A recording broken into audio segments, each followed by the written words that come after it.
আমাদের জবানে কোনো আওয়াজ নাই, আমাদের জবানে শুধু কান্নার আওয়াজ। মাকে মা বলে ডাকতে পারি না, বাবারে বাবা বলে ডাকতে পারি না, ভাইকে ভাই বলে ডাকতে পারি না। ডাকা তো অনেক দূরের কথা, আমাদের যদি প্রস্রাবের প্রয়োজন হয় এরপরেও বলতে পারি না, শুধু কান্নার আওয়াজ। যদি আমার পেট ব্যথা করে তাও বলতে পারি না, শুধু কান্নার আওয়াজ। এটা বুঝে মা বাবা, সেই বুঝার তৌফিক, সেই বুঝার ক্ষমতা দিয়েছেন কে? কাজে বলে বোঝা গেল আমরা শক্তির থেকে দুর্বল, আমাদের কোনো বাহাদুরি নাই। কেন?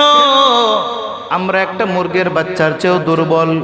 মুরগের বাচ্চা 3 দিনের মাথায় দৌড়ায়, আমরা 3 মাসের মাথায় দৌড়াইতে পারি না। জীবন যতদিন আছে শুকরিয়া আদায় করব একজন, তিনি কে? আল্লাহ পাক রব্বুল আলামিন 24টা ঘন্টা বান্দাকে যেই রকম নিয়ামত বরকত রহমত দান করেন, তার শুকরিয়া যদি একদিন নয়, একবার নয়, 1 বছর নয়, কিয়ামত পর্যন্ত যদি আদায় করা হয়, একটাও শুকরিয়া আদায় শেষ হবে না। আল্লাহ পাক রব্বুল আলামিন বান্দাকে মায়া মহাব্বত করেন, কাজে একবার নয়, 2 বার নয়, বারবার কোরআনের মধ্যে বলেন, ইয়া আইয়ুহাল্লাযীনা আমানু, ইয়া আইয়ুহাল্লাযীনা আমানু, ইয়া আইয়ুহাল্লাযীনা আমানু, ইয়া আইয়ুহাল্লাযীনা আমানুত্তাকুল্লাহ।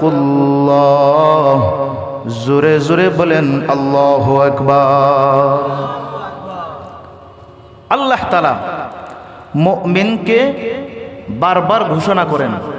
কি ঘোষণা করেন? কি বার্তা দেন? আল্লাহ পাক রব্বুল আলামিন বলেন, ইত্তাকুল্লাহ, আমি আল্লাহকে ভয় করো। সুবহানাল্লাহ।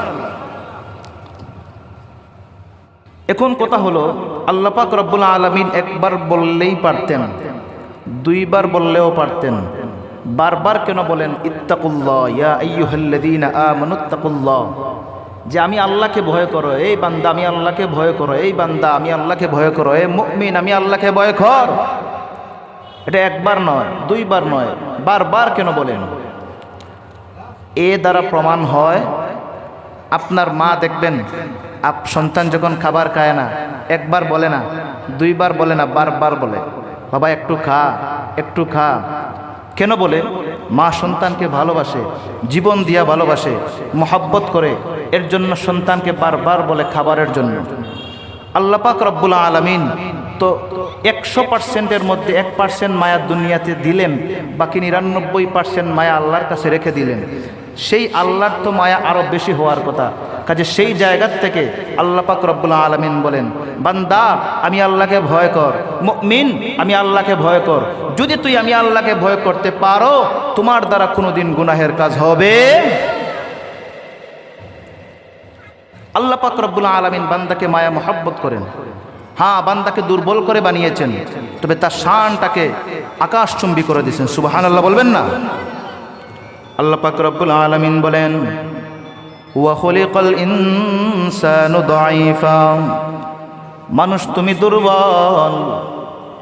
কেমন দুর্বল? তুমি দুর্বলের চেয়েও দুর্বল। তুমি মেধার বেলায় দুর্বল, তুমি শক্তির বেলায় দুর্বল, তুমি হাঁটা চলার বেলায় দুর্বল, তুমি খাবারের বেলায় দুর্বল। কেমন দুর্বল? একটা মুরগের বাচ্চার চেয়েও তুমি দুর্বল। একটা মুরগের বাচ্চা যখন দুনিয়াতে আসে, দেখবেন একদিন যাইতে না যাইতে মায়ের সাথে হাঁটাহাঁটি শুরু করে। 2 দিন যাইতে না যাইতে ওই মুরগের বাচ্চা মায়ের সাথে কিছু খাবারের চেষ্টা করে। 3 দিন যাইতে না যাইতে ওই মুরগের বাচ্চা মায়ের সাথে দৌড়াইতে শুরু করে। 3 দিনের মাথায় একটা মুরগের বাচ্চা দৌড়ায়, আর আমরা 3 দিনের মধ্যে চুপই খুলতে পারি না। আমাদের জবানে কোনো আওয়াজ নাই, আমাদের জবানে শুধু কান্নার আওয়াজ। মাকে মা বলে ডাকতে পারি না, বাবারে বাবা বলে ডাকতে পারি না, ভাইকে ভাই বলে ডাকতে পারি না। ডাকা তো অনেক দূরের কথা, আমাদের যদি প্রস্রাবের প্রয়োজন হয় এরপরেও বলতে পারি না, শুধু কান্নার আওয়াজ। যদি আমার পেট ব্যথা করে তাও বলতে পারি না, শুধু কান্নার আওয়াজ। এটা বুঝে মা বাবা, সেই বুঝার তৌফিক, সেই বুঝার ক্ষমতা দিয়েছেন কে? কাজে বলে বোঝা গেল আমরা শক্তির থেকে দুর্বল, আমাদের কোনো বাহাদুরি নাই। কেন? আমরা একটা মুরগের বাচ্চার চেয়েও দুর্বল। মুরগের বাচ্চা 3 দিনের মাথায় দৌড়ায়, আমরা 3 মাসের মাথায় দৌড়াইতে পারি না। এখন বুঝে গেলেন আমরা শক্তির বেলায় বড় দুর্বল। এখন মনে মনে বাহাদুরি আসতে পারে, আমাদের তো জ্ঞান অনেক বেশি, আমাদের তো বুদ্ধি অনেক বেশি। না না, আপনি জ্ঞানের বেলায় দুর্বল। মৌমাছি চিনেন? মৌমাছি, মৌমাছি অনেক লম্বা গাছে দেখবেন বাসা বাঁধে। ওই মৌমাছি একটা মধু, এই মৌমাছির চাকের মধ্যে 10 কেজি 15 কেজি মধু থাকে। এত উষার মধ্যে বাসা বাঁধে, সেই বাসার মধ্যে আবার থাকে, কোন জায়গায় খায়, কোন জায়গায় থাকে, কোন জায়গায় বিশ্রাম করে তা বলা যায় না। আবার সেই চাকের ভিতরে আবার 5 কেজি 10 কেজি মধুও থাকে। সুবহানাল্লাহ বলবেন না? এত উঁচু গাছ, অনেক লম্বা গাছ। এরপরে দেখবেন গাছে মধু, ওই যে শাকটা থাকে নিচের দিকে ঝুঁকানো থাকে না উপরের দিকে থাকে? নিচের দিকে থাকে না?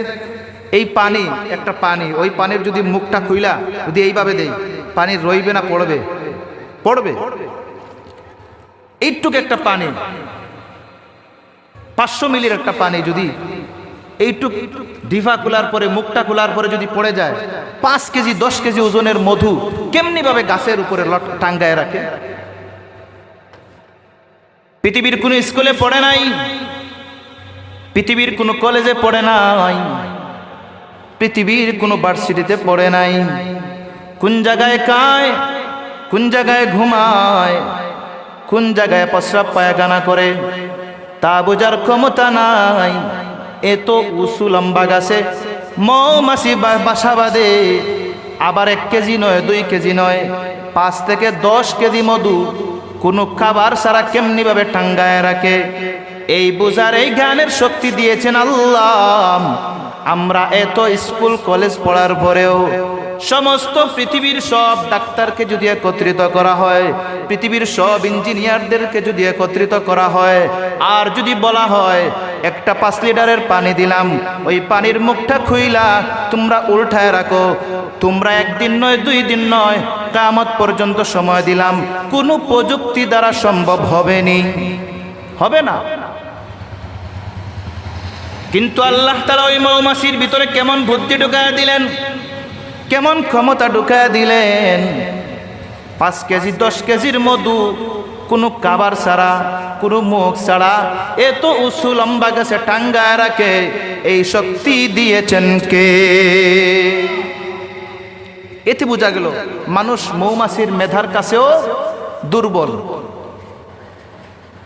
মানুষ, তুমি এত দুর্বল, জ্ঞানের বেলায় দুর্বল, শক্তির বেলায় দুর্বল। আমাদের ওই ডাইকের বাজারের মধ্যে, ওই নোয়াগাঁও গ্রামের মধ্যে দেখবেন গাছের মধ্যে অনেক পাখি বাসা বাঁধে। ওই পাখিটা যখন সকাল হয়, সকাল হতে না হতে পাখি বাসার থেকে বের হয়ে যায় খাবারের তালাশে।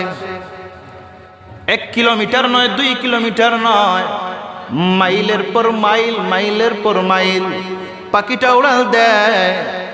কিন্তু সে কিভাবে জানে আমি নোয়াগাঁও গ্রামের গাছের মধ্যে আমি বাসা বাঁধছি, ওই জায়গায় আমার সন্তান, ওই জায়গায় আমার ঘর বাড়ি? তার কাছে কোনো ম্যাপ নাই, তার কাছে কোনো লোকেশন নাই। এরপরেও যদি ডাইকের বাজার থেকে নোয়াগাঁও গ্রাম থেকে সিলেট পর্যন্ত যদি একটা পাখি যায়, উড়ন্ত হেলিকপ্টার রাডার ছাড়া চলতে পারে না, ম্যাপ ছাড়া চলতে পারে না, বিমান ম্যাপ ছাড়া চলতে পারে না। কারণ ওই বিমান তৈরি করেছে মানুষ, আর ওই হেলিকপ্টার তৈরি করেছেও মানুষ। কিন্তু পাখিটাকে আমার আল্লাহ সৃষ্টি করেছেন, মাইলের পর মাইল চক্কর দেয়, বাংলাদেশের এক প্রান্ত থেকে আরেক প্রান্ত ঘোরায়, কিন্তু বিকাল হতে না হতে ঠিক নোয়াগাঁওয়ের গাছের মধ্যে আইসা হাজির হয়। কেন? তার ভিতরে তো কোনো ম্যাপ নাই। তাকে কোন মানুষ বইলা দিল, কোন জিনিস বইলা দিল যে তুমি এত জায়গা ঘুরাও? তোমার ভেতরে এত মেধা ঢুকায়া দিছে কে? তুমি এত জায়গা ঘুরানোর পরে ম্যাপ ছাড়া, লোকেশন ছাড়া আবার ঠিক জায়গায় মতো আসা পড়ো? না না না না, এটা দুনিয়ার কোনো মানুষের খেলা নয়, এটা দুনিয়ার কোনো মানুষের বুদ্ধি নয়, এটা দুনিয়ার কোনো মানুষের শক্তি নয়। মানুষের তৈরি ওই বিমানগুলা, হেলিকপ্টারগুলা লোকেশন ছাড়া চলতে পারে না, রাডার ছাড়া চলতে পারে না, ম্যাপ ছাড়া চলতে পারে না। কিন্তু আল্লাহর সৃষ্টি পাখি একদিন নয়, 2 দিন নয়, মরণের আগ পর্যন্ত রাডার ছাড়া আমার মাওলা চালা। এতে বোঝা গেল আমরা ওই পাখির কাছেও দুর্বল, মৌমাছির মেধার কাছে দুর্বল, আমরা শক্তির বেলাও দুর্বল। এখন বলেন, একটা মুরগের বাচ্চা, একটু একটা মুরগের বাচ্চা, তার কাছেও আমরা দুর্বল। তবে আল্লাহ বলেন, বান্দা আমি তোমার দুর্বল করে বানাইছি ঠিক, কিন্তু তোমারে আমি তোমার সম্মান, তোমার শান, তোমার মান আমি দুর্বল করি নাই। তোমার শান মানকে আমি আল্লাহ আকাশ চুম্বি পর্যন্ত তুলে দিলাম। সুবহানাল্লাহ বলেন। এর কারণে মাঝে মধ্যে দেখবেন অনেক বাঘ মানুষের থেকে শক্তিশালী বাঘ না, ওই বাঘ মানুষের কথায় দৌড়ায়। ওই হাতি মানুষের চেয়ে কত শক্তিশালী, দেখবেন রাস্তায় রাস্তায় ঘুরাবেন, ওই মানুষ যদি হাতিকে বলে সামনে যা, সামনে যায়, পিছনে যা, পিছনে যায়, ডানে যাইতে বললে ডানে যায়, বামে যাইতে বললে বামে যায়। কেন? ওই হাতি তো একটা যখন লাথি মারে মানুষটারও সঙ্গে সঙ্গে মৃত্যুবরণ করে। না না না না, আমার আল্লাহ মানুষকে বানাইছে ঠিক দুর্বল, তবে মানুষের সম্মানটারে দুর্বল করে বানায় নাই, মানুষের সম্মানটারে সবল করে বানিয়েছে। আল্লাহ বলেন, এই পৃথিবীর সবাই দুর্বল,